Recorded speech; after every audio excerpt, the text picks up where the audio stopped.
A royal commentator just said, out loud on camera, what half of Britain has been thinking in private.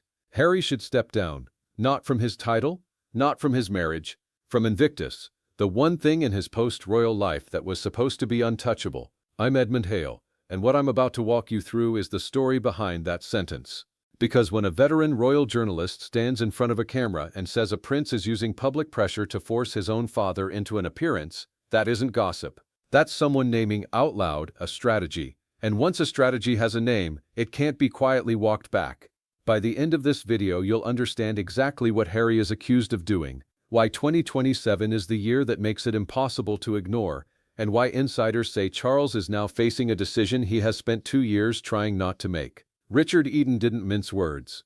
On Palace Confidential, he said plainly that Harry ought to step back from Invictus, not because the games themselves are the problem, but because of how Harry is reportedly using them. The claim, according to Eden's reporting, is specific, that Harry has been applying public pressure deliberately and repeatedly to push King Charles toward a joint appearance at the 2027 Invictus Games. Not a phone call, not a private letter. Public pressure, the kind that plays out in interviews, in carefully timed quotes, in the way a story gets placed with a friendly outlet at exactly the right moment to box a family member into a corner they can't quietly decline from. If that's true, it's a completely different kind of story than the ones we're used to. This isn't about who snubbed who at a funeral, or which brother didn't get invited to which balcony.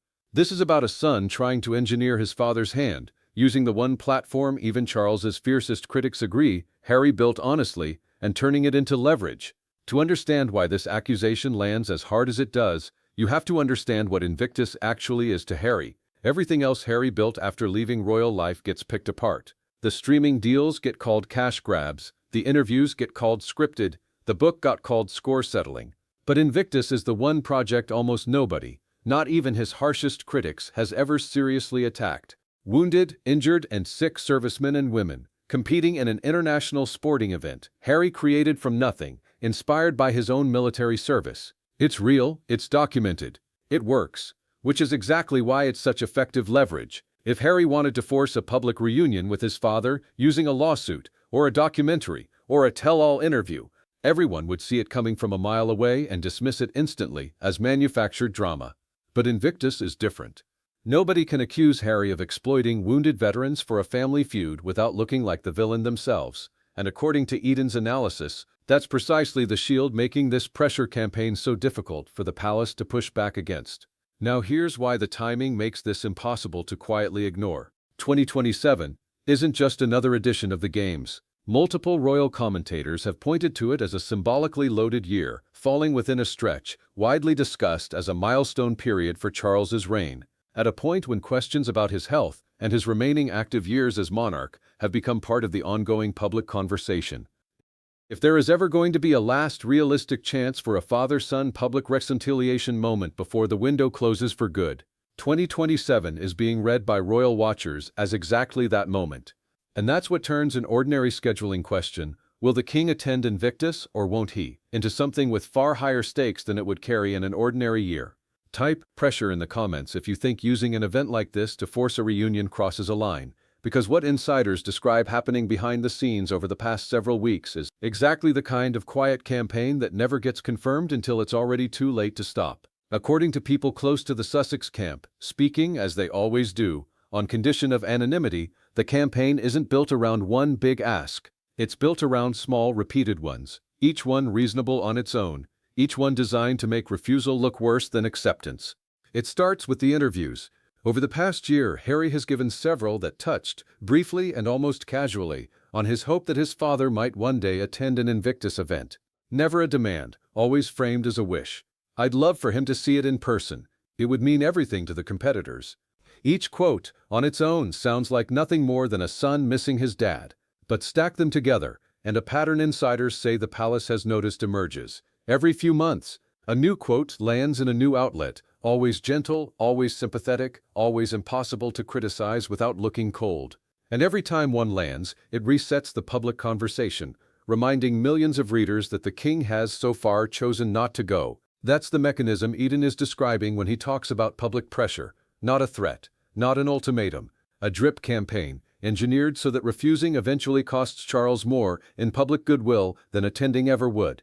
Sources close to the household, speaking to describe the mood inside the palace rather than confirming any final decision, say Charles has genuinely wrestled with this, turning it over more than once, in private conversations with his closest aides. On one side sits the father. By every account that has ever leaked from inside that relationship, Charles has never stopped wanting a way back to his younger son that doesn't require surrendering the boundaries the family has spent years building around Harry and Meghan.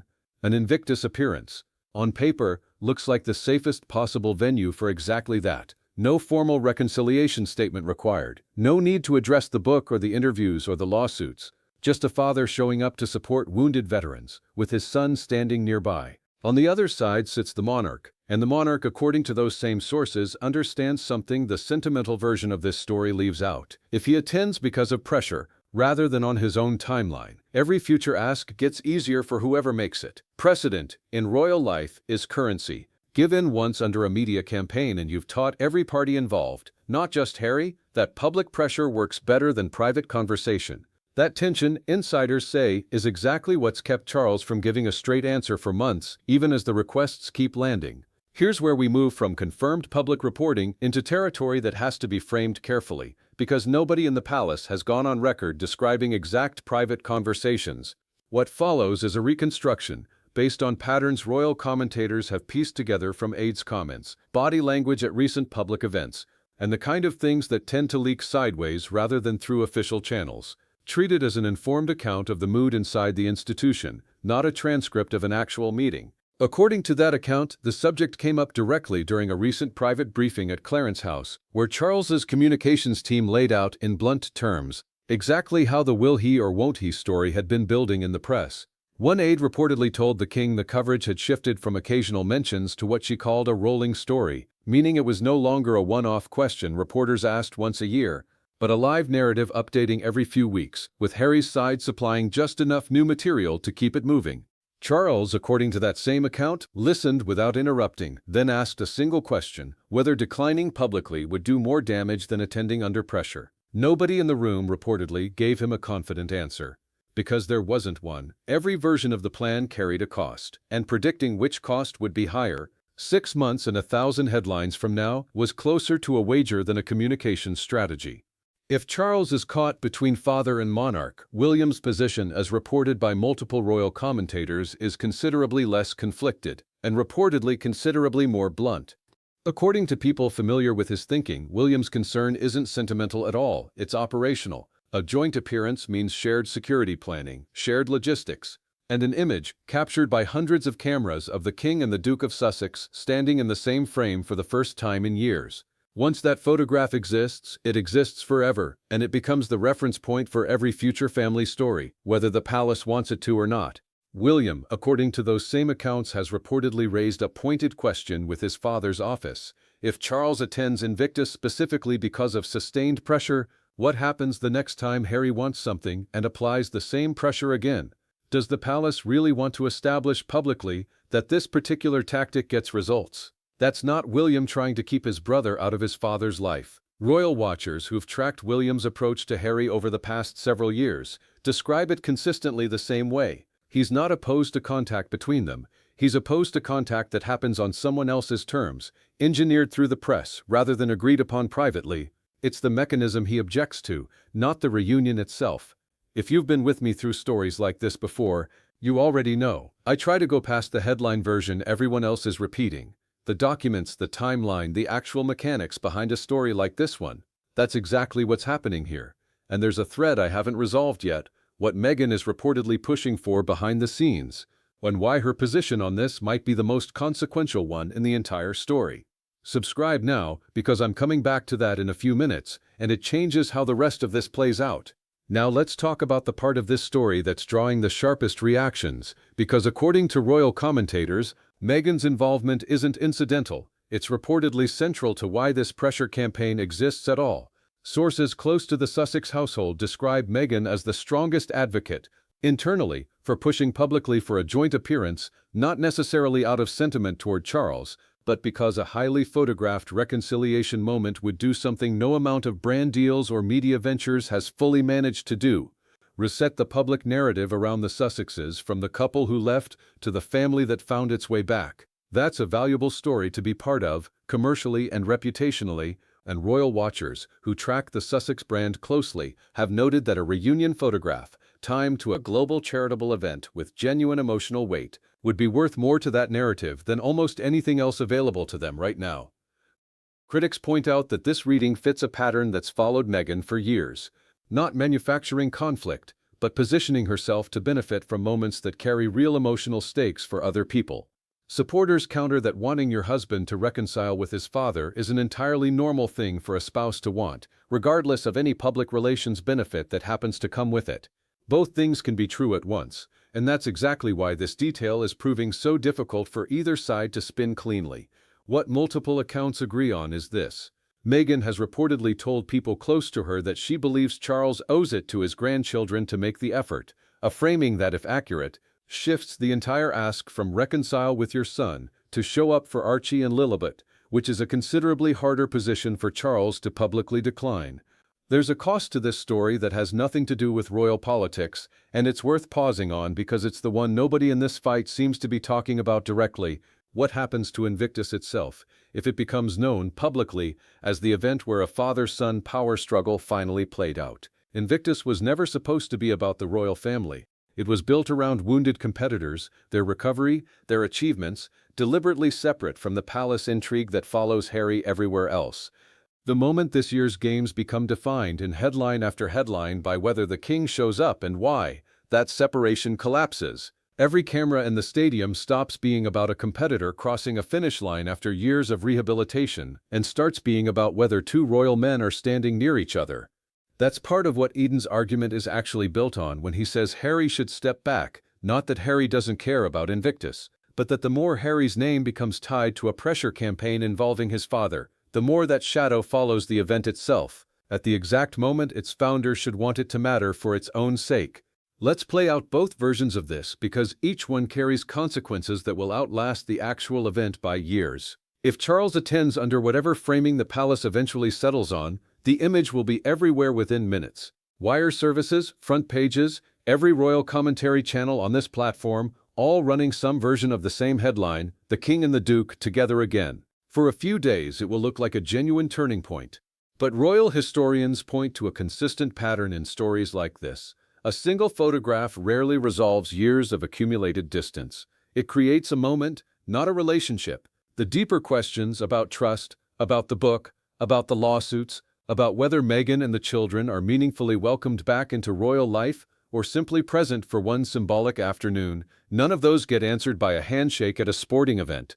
If anything, insiders suggest a joint appearance without addressing those deeper issues risks looking, in hindsight, like exactly what critics already suspect it is. A photo opportunity rather than a real repair. The other version carries its own cost, and it may be the more damaging one for the king personally, even if it's the safer institutional choice. If Charles declines, the existing narrative, a father who won't make the effort, set against a son who keeps quietly, publicly asking, only hardens. Every future Harry interview will have a ready-made line waiting, "I've asked, he's said no." That's a devastatingly simple story for the public to hold on to, regardless of how much complicated, legitimate institutional reasoning sits behind Charles's decision. And there's a harder truth underneath that scenario too.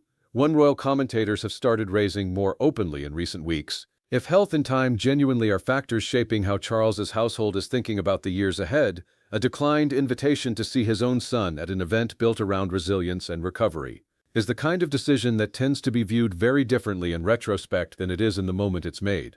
To make this concrete, it helps to walk through how a moment like this is understood to have actually played out, again reconstructed from patterns described by people close to both households, not a confirmed transcript. According to that reconstruction, weeks before Eden's comments aired, a senior aide from Charles's office reportedly placed a call to a member of Harry's team in California, prompted by yet another quote that had surfaced in the press about Harry hoping his father would attend. The aide's message, according to the account, was polite but pointed. Every time a new quote lands, it forces the king's office to prepare a fresh response, and the pattern was starting to look less like coincidence and more like coordination.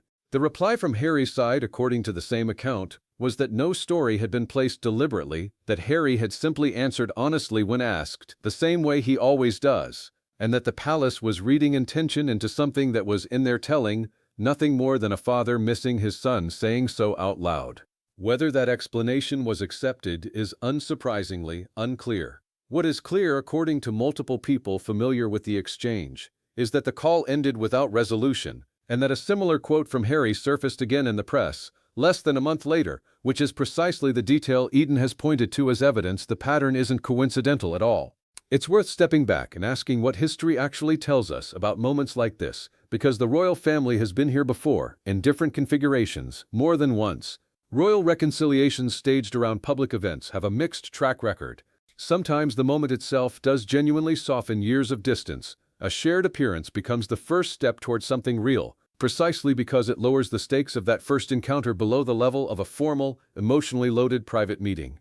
A stadium, a crowd, cameras everywhere. Paradoxically, that can make the first re-entry easier for two people who don't know how to be alone in a room together anymore. But historians who study royal family dynamics point to just as many examples where the opposite happened. A staged public moment created the appearance of resolution without any of the substance. The underlying tension resurfaced within months, angrier than before because the public had been told a story that private reality didn't support. Once an audience believes a rift is healed, any later evidence to the contrary reads as a betrayal, not a setback, which raises the stakes of getting this specific moment right far higher than an ordinary family reunion would ever carry. That's the trap sitting underneath this entire story. If Charles attends and it goes well, it could genuinely be the beginning of something real. If he attends and the underlying issues resurface even slightly in the weeks after, the backlash will be sharper than if he'd never gone at all, because now there's a photograph the public will hold up and ask publicly what it was actually worth.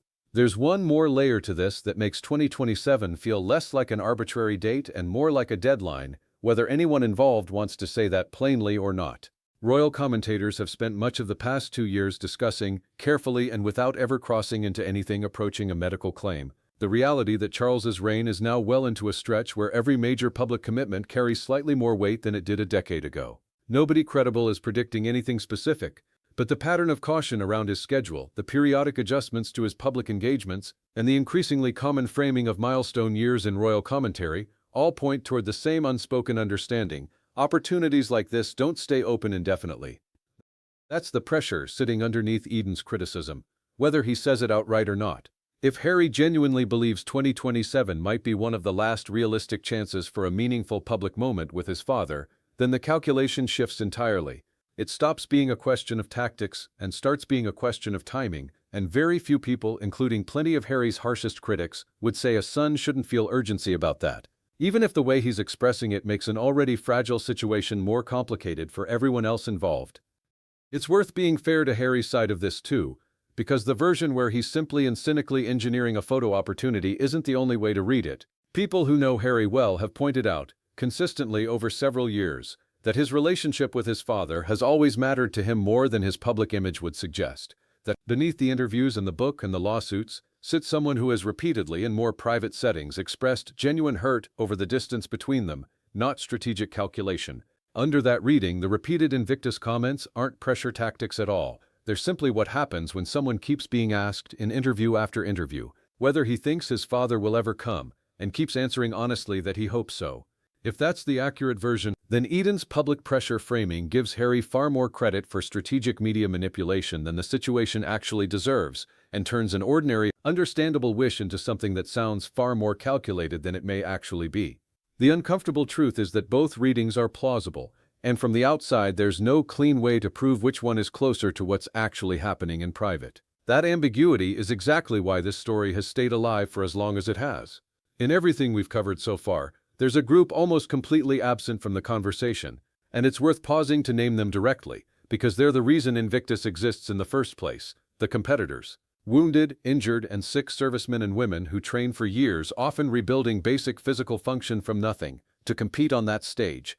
For most of them, an appearance at the Games isn't about royal politics at all. It's the culmination of a recovery journey that, for many competitors, began in a hospital bed. Every year, interviews with participants describe the same thing: Invictus giving them back a sense of purpose and identity that injury had taken away. That's the backdrop this entire family's story is playing out against.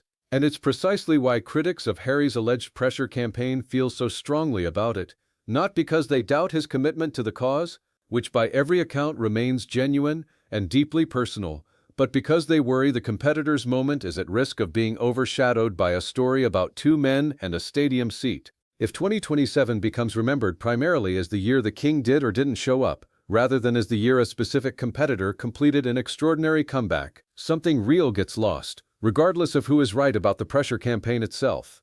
Harry, to his credit, has said publicly and repeatedly over the years that the competitors should always come first. The tension in this story isn't that he's forgotten that. It's that even well-intentioned actions, once they become entangled with a family narrative this large, stop being fully within any one person's control, including his own. Since Eden's comments aired, reaction from other commentators has split roughly the way you'd expect. Some have echoed his position directly, arguing that Harry has, over several years now, developed a consistent pattern of using sympathetic media appearances to apply exactly this kind of gradual public pressure, citing past examples where a quote in one interview shaped headlines for weeks afterward, and pointing out that this wouldn't be the first time a hope out loud comment from Harry has been followed, suspiciously closely, by exactly the outcome it seemed to be angling for. Others have pushed back hard, arguing that reducing a father wanting his son to see his life's work to a pressure campaign says more about how cynically the press now reads everything Harry does than it says about Harry himself. Several commentators have pointed out that Charles has, on more than one occasion in recent years, made warm private remarks about Harry that later leaked, suggesting the emotional core of the relationship may be far less adversarial than the pressure campaign framing implies, and that turning an ordinary family longing into strategy says as much about how exhausted the public has become with royal conflict stories as it does about Harry's actual intentions. Leahy commentators have gone further still, suggesting that if anyone is manufacturing a controllable narrative here, it may be royal commentators themselves, turning an ordinary family hope into a recurring content cycle because it reliably generates clicks, views, and headlines every time it resurfaces. That last point lands with a certain irony, given the video you're watching right now, and it's one worth sitting with, honestly rather than dismissing outright, because it's fair criticism of this entire corner of the media, myself very much included. As of now, no official confirmation has come from either Buckingham Palace or the Sussex team about whether Charles will attend the 2027 Games. Palace communications have predictably declined to comment on hypothetical scheduling, which is the standard language used when a decision genuinely hasn't been made, or has been made and isn't ready to be announced. What's changed is that the conversation is no longer confined to speculation among royal watchers. A senior, credentialed commentator has now said it publicly and directly. Harry is applying pressure, and it may be working against Invictus rather than for the reconciliation it's meant to produce. That's a different kind of pressure than a headline. It's a name attached to a strategy, and once that name is out there, every future Harry comment about his father and the Games will be read through it, whether that's fair to him or not. Write 2027 in the comments if you think this is the year we finally see them in the same room, because based on how this story keeps building, momentum is heading in exactly one direction, even if nobody involved wants to admit it yet. There's one more voice in this story worth naming, because according to people close to the household, she may end up being the deciding one, even though she's said almost nothing about it publicly. Camilla is reported by multiple accounts to have taken a consistently softer position than William on the question of contact with Harry, not out of any illusion about how complicated the relationship has become, but out of a practical read on Charles himself. Those close to her describe her as worried, more than anything, about the toll years of unresolved distance are visibly taking on her husband, and reportedly inclined to view any reasonable opportunity for a lower-stakes public reunion as worth the institutional risk, provided it's handled on the palace's terms rather than dictated entirely from outside. That position doesn't make her an advocate for giving in to pressure. By the same accounts, she's said to share William's discomfort with the idea of the palace visibly rewarding a media campaign. But where William's instinct is reportedly to hold the line, Camilla's is said to be closer to finding a version of yes that doesn't look like surrender, attending, but on a schedule and in a form the palace controls and announces on its own timeline, rather than one that looks to any observer like it was extracted through pressure. If Charles ultimately does attend in 2027, insiders suggest that's the shape the decision is most likely to take. A yes, but a carefully engineered one, arriving on nobody's terms but the king's own. Strip away the speculation, and here's what's actually true. A father and son who haven't stood together publicly in years are being pulled toward a moment neither one may be fully ready for, by an event that was never supposed to be about either of them. Longer, whether Harry is engineering that moment deliberately or simply hoping out loud in public the way anyone separated from a parent might, the effect on Charles is the same either way, a decision that keeps getting harder to make quietly and easier for the entire world to watch him make in real time. If 2027 really is the last realistic window before time and circumstance close it for good, then what happens over the next several months isn't really a scheduling question at all. It's the last chapter of a story that started the day Harry first stepped off the royal balcony, and how it ends may say more about this family than any reunion or any refusal ever could on its own. I'm Edmund Hale. See you in the next episode of Behind the Crown.